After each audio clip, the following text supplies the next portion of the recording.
Alhamdulillahi Rabbil Alamin, wassalatu wassalamu ala ashrafil anbiya'i wal mursalin Sayyidina Muhammad wa ala alihi wa ashabihi ajmain, amma ba'd. Jamaah suhur yang insyaallah dirahmati dan dimuliakan Allah, bersyukur kepada Allah, alhamdulillahi rabbil alamin, bersalawat kepada Rasulullah, Allahumma salli wa sallim wa barik alaihi. Jamaah yang dimuliakan Allah, kalau berbicara tentang yang namanya puasa, ada dua sikap yang ada dalam diri kita. Ada yang berpuasa mendapatkan puasa atau Ramadan itu dalam kondisi hati yang gembira. Ada juga saat bulan suci Ramadan masuk atau datang, dia merasa terbebani, tidak happy dan tidak bahagia, tidak gembira. Maka saya kendang percaya kita yang hadir di tempat ini insya Allah menjadi golongan-golongan hamba yang saat datangnya bulan Ramadan itu sangat-sangat berbahagia, sangat bergembira. Nah, ternyata yang namanya kegembiraan seorang yang berpuasa sudah disebutkan Rasulullah sallallahu alaihi wasallam dalam sabdanya, "Lis-shaimin farhatan." Kata Rasulullah, orang yang berpuasa itu sesungguhnya mendapatkan dua kegembiraan. Yaitu puasa mati oleh Allah iwerengi dua aryo renung, dua kegembiraan, dua tempat kegembiraan. Yang pertama, maka di Nabi Allah akan gembirakan hambanya yang berpuasa itu saat berbuka puasa. Siapa yang tidak berbahagia, Pak? Siapa yang tidak gembira? Pasti merenung mana ki? Mapa mulai tetek lima, pura ki masumpa yang asara sudah mulai berbunga-bunga hati kita, karena kita mau berbuka puasa. Detik-detik menjelang berbuka puasa bertambah gembira lagi.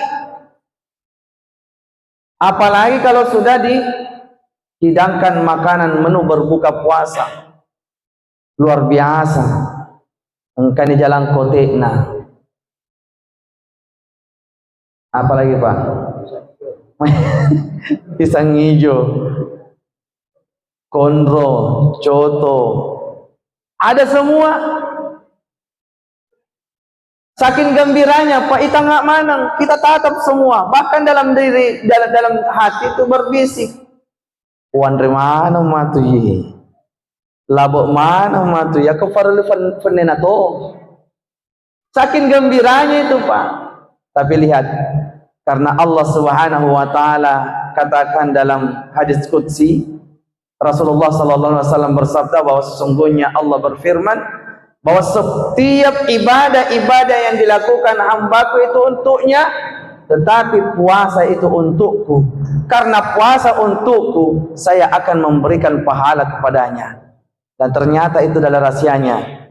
Salah satu caranya Allah memberikan pahala kepada kita, Allah berikan dua tempat kegembiraan. Di antaranya saat kita ingin berbuka puasa.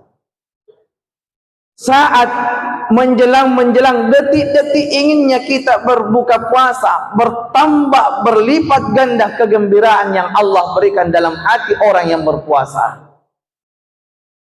Coba lihat Pak, banyaknya itu menu buka puasa Pak. Tapi lihat saat kita membuka puasa kita atau membatalkan puasa kita, terkadang kita minum.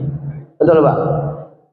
Coba lihat, Karena Allah yang memberikan, Pak, bukan siapa-siapa yang memberikan kegembiraan itu.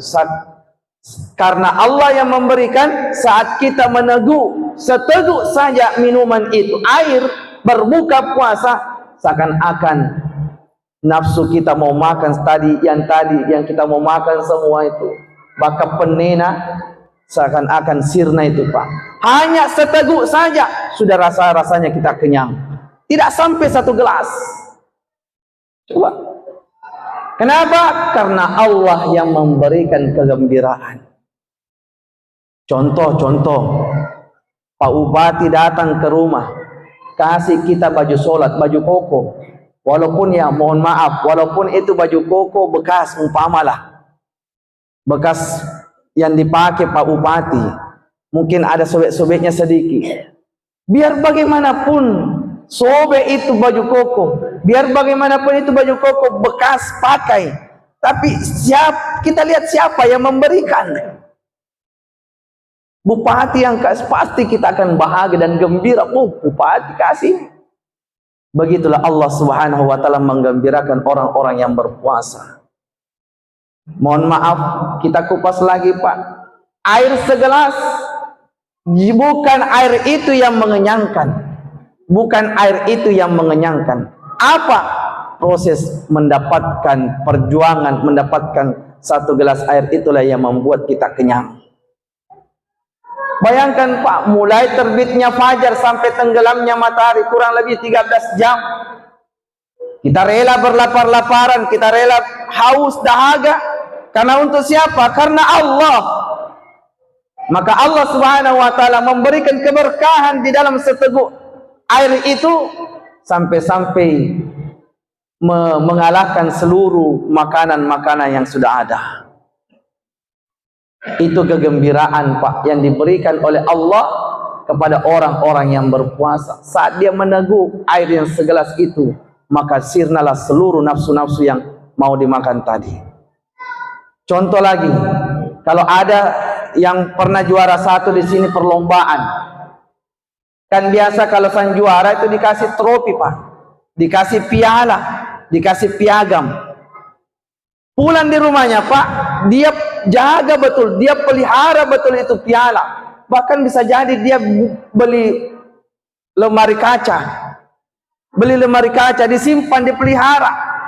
Padahal kalau mau dinilai nilainya itu piala, banyak kok dijual di penjual-penjual piala, Pak. Paling mungkin 100-an atau 200 ribu. Murah.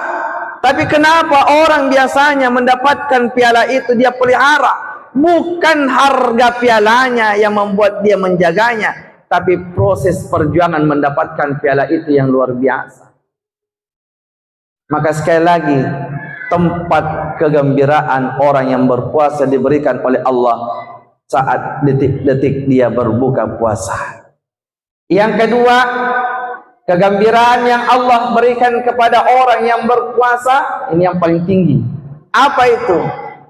Kegembiraan di saat hamba itu bertatapan langsung dengan Allah Subhanahu wa ta'ala. Siapa sih yang tidak mau bertatapan langsung dengan Allah, Pak?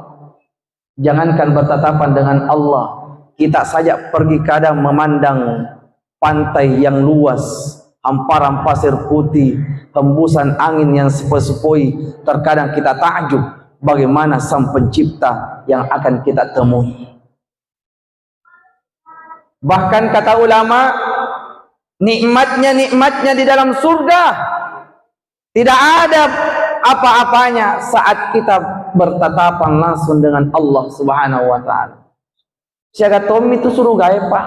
Berapa sih itu nilainya surga kalau kita dibandingkan bertemu langsung dengan Allah? Bahkan ada wanita sufi yang sangat cinta kepada Allah, menuangkan syair-syair, menuangkan cintanya di dalam syairnya. Bahkan wanita ini diangkat menjadi ratunya para wali. Siapa dia? Rabi'ah al-Adawiyah. Seorang wanita yang sangat tulus cintanya kepada Allah. Sampai-sampai ketulusan cintanya dia luahkan dalam syairnya. syair yang paling terkenal itu Pak, yaitu beliau mengatakan, ya Allah, ya Rabb, hamba ini menyembah kepadamu bukan karena ingin masuk ke dalam surgamu. Hamba ini menyembah kepadamu bukan karena takut masuk ke dalam nerakamu. Ya Allah, jikalau seandainya hamba ini menyembahmu karena ingin masuk ke dalam surga, hamba mohon tutup serapat-rapatnya pintu surgamu. Ya Allah, jikalau seandainya hamba ini menyembah kepadamu ya Allah karena takut masuk ke dalam neraka, maka hamba minta kobarkan api neraka dan buang bakar binasakan hamba di dalam neraka. Tapi kata beliau, ya Allah, hamba ini menyembah kepadamu karena ingin bertemu denganmu ya Allah, maka hamba memohonkan jangan sekali-kali engkau palingkan wajah indahmu yang abadi kepadaku ya Allah. Coba resapi itu kalimatnya Pak. Kan kita rata-rata ini Pak, kita beribadah karena mau masuk surga, beribadah karena takut masuk neraka. Coba kalau kita kasih pertanyaan, kalaulah seandainya Allah tiadakan itu surga, Allah tiadakan itu neraka, berarti pasti kita akan berhenti menyembah Allah.